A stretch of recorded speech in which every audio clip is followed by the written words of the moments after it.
আমার বান্ধবী যখন আমার বাড়ি আসে। বস বাবা, আমি তোর জন্য কিছু নিয়ে আসি, বুঝলি?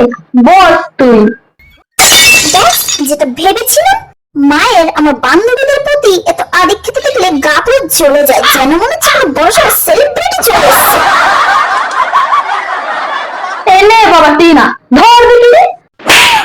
এত কিছু খাবার আর মাঝে বলে চিপস শেষ। আরে কাকিমা, এই সময় আমার কি দরকার ছিল? বেকার বেকার এত কিছু আমি এক্ষুনি খেয়ে এসেছিলাম।